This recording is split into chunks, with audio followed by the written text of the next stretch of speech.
So I have very little knowledge on college basketball besides whatever the hell Bill Walton is saying, but I do know that Markelle Fultz is supposed to be pretty good, and there's a decent chance he could end up on the Boston Celtics. So for this video, we're going to talk about if Fultz ends up on the C's, what happens with the team, how good does it really make them?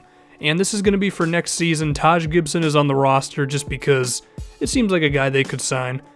Someone who could help them out with rebounding as well as just general inside things, so he's there. But now, we can talk about the Celtics before we really dive into Fultz. Of course, everything starts with Isaiah Thomas, as he is, according to Jimmy Butler, 5'7.5", but he's still one of the toughest guys in the league to guard, especially coached by Brad Stevens. There's Jay Crowder, whose toughness as well as efficiency from the field. I mean, he's nearly at 50, 40, 90 for this season. I don't know where he wears the number 99. It's kind of weird, but whatever you want to do. There's also Avery Bradley, who has grown as an offensive player. Came into the league awesome defensively, still very good there, but now he can do more than just simply shoot really bad mid-range jumpers. He can actually attack the basket a bit. And then there was Al Horford, who, weirdly enough, was loved in Atlanta, comes over to the Celtics, and now everybody laughs at him. At least sometimes, I don't know. He's been his efficient self for the Celtics. His playmaking has been very good. Perhaps a shade worse defensively as his athleticism declines, but still a very good player overall who has made the Celtics better. Jaylen Brown, who recently had some games of where he was starting because of Bradley being injured. His composure combined with his athleticism at a pretty young age seems like he can be a real two-way player for the Celtics, but it is going to take some time. And then there is Marcus Smart, who at times seems like the C's best defensive player, and then his improvements when it comes to his playmaking, especially in the pick and roll, have been awesome. So if Markelle, if he gets drafted to these guys, there's a decent chance he starts on the bench just because he's got Isaiah Thomas as well as Avery Bradley in front of him. But let's talk about Fultz first and foremost, and that was kind of a tongue twister. For his season, he's averaging 23 points, 6 assists, 6 rebounds, 48% from the field, 42% from 3. He also attempts about 6.5 free throws a game. Fultz seems to be the modern-day point guard that pretty much everyone wants, as he's athletic, he can beat guys off the dribble, he can play in the pick and roll, and he's just someone who can be the foundation of an offense. A guy who you can give the ball to, and you can let him go to work, and then you can build the entire team around that. The way that we see James Harden and Russell Westbrook and LeBron James, Kyle Lowry, the way these guys are really the leaders of their team offensively with the way that they attack and everybody plays off of that, it seems like Fultz can be that style of player. I'm not saying he's a shoo-in to be a top 5 or a top 10 player, but it seems he really is that good with his ability to attack as well as kick it out to other guys. And he's also averaging 6 assists on a team that is 9-17. Like, his college team is not good, so he doesn't have the best teammates around him, and he's still able to put up this production. So when he makes it to the NBA and he's just got better talent around him, he could be even better, and he's already ridiculously good at the college level. And what really stands out to me is the three-point shooting, over 40%.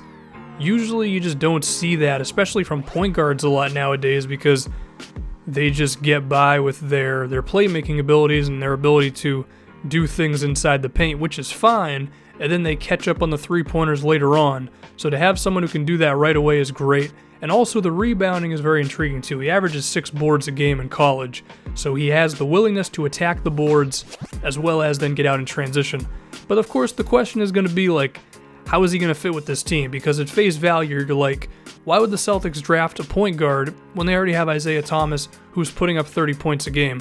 Well, here's the thing. The Celtics, especially with Brad Stevens, they use Isaiah Thomas off ball a lot. And I think Stevens could think of a lot of ways to use Fultz and Isaiah together where they could just play off of each other really well, because they both can shoot from everywhere. They're both very good three-point shooters. They both can put the ball on the floor. They can finish inside. You can force the defense to defend both of them at the same time. That could be really difficult to deal with.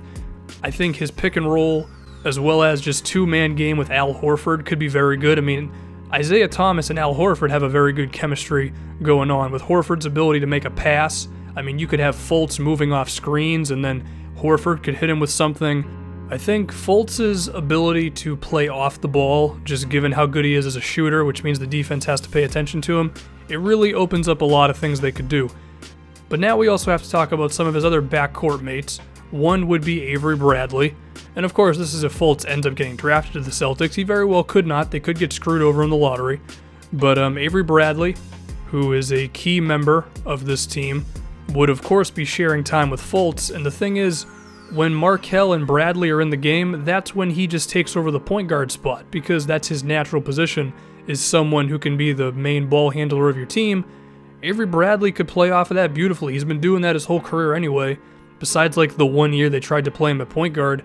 So I think that's a very good fit right there. I mean, Fultz could come off the bench and just immediately be either the point guard when Isaiah is not in the game, the shooting guard when Isaiah is in the game. He could work very well with Kelly Olynyk as a pick and pop player. I mean, imagine a second unit with Fultz having Olynyk and perhaps Jerebko and whatever other lineups Brad Stevens can think of. I think he and Jaylen Brown could have an awesome lob connection, as the two of them could zip up and down the floor and be really tough to deal with. And then there's Marcus Smart, who you would say could be the odd man out in a situation like this, but because of his improvements as a playmaker this season and someone who's really comfortable, as he nearly averages 5 assists a game, when Fultz and Smart are in the game, I think they could also share ball handling duties, with Marcus a lot of the time being the guy with the ball in his hands, giving Markelle the opportunity to get his Isaiah Thomas on under Brad Stevens' offense,